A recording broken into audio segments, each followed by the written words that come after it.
Hey folks, we're back for another video about another respiratory model. We have so many to do. This is a big giant nose model. I'll do it kind of like half and half because it's so large. This side is the, let's say, the right part of a mid-sagittal section of the nose, and over here is the left. Notice they look different because this side has hard stuff, this side has hard stuff and soft stuff. So we're going to start over here.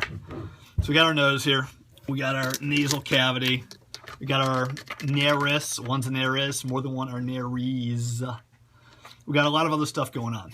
We got teeth down here, there they are. We got teeth, some incisors right here. We have a lot of bones we got to review, plus the cartilaginous framework of the nose itself.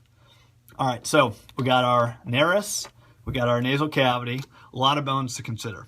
The floor of the nasal cavity is made by the maxillary bone right there and the palatine bone, the blue one back there. Then the lateral wall of the nasal cavity. Again, we got the maxillary bone here. We got the inferior nasal concha. One's a concha, many are conchae. We got the ethmoid bone, which has the superior nasal concha, and the middle nasal concha has actually been removed.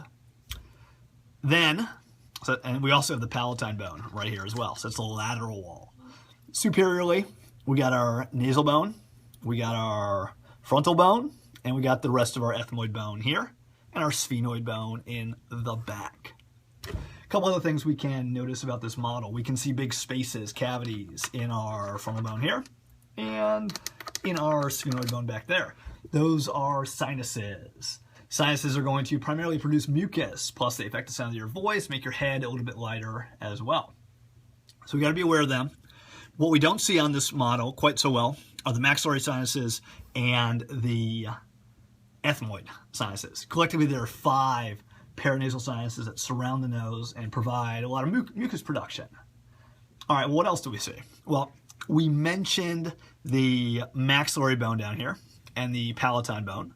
The maxillary bone, the part of it that forms the roof of the mouth and the floor of the nasal cavity, combined with the part of the palatine bone here that does the same job. Collectively, this is called the hard palate. Hard because it's made out of bone, obviously. And there are 2 parts. Palatine process, the maxillary bone in front, horizontal plate of the palatine bone in the back. So you got to be aware of those 2. And then we also got to be aware of the function of these conchae.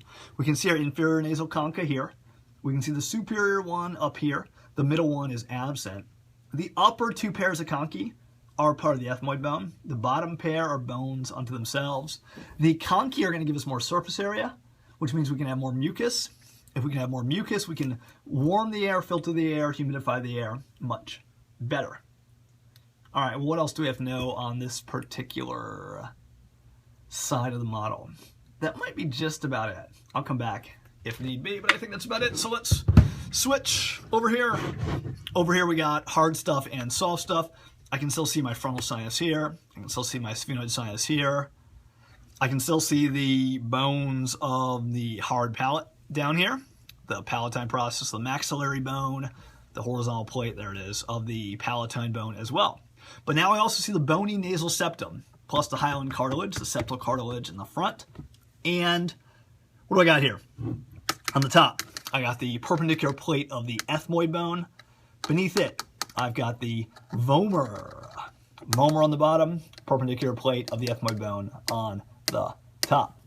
Sticking my thumb in the nares again, and now I'm going to stick my pen, there it goes, right in there. The pen is going into the posterior nasal aperture. Okay, let's take off this nasal septum. We'll just drop it right there like that. Now we can see all 3 nasal conchae, superior, middle, and inferior. Well, there it is, inferior. All of them there to enhance the surface area, plus they're going to make airflow a little bit more turbulent, which gives us more time for doing the 3 things to inspired air: filtering, humidifying, and warming. I feel like I'm hiding behind this thing.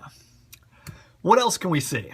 Well, that's pretty much it for the nasal cavity, but if we migrate backward, this area right here is the nasopharynx.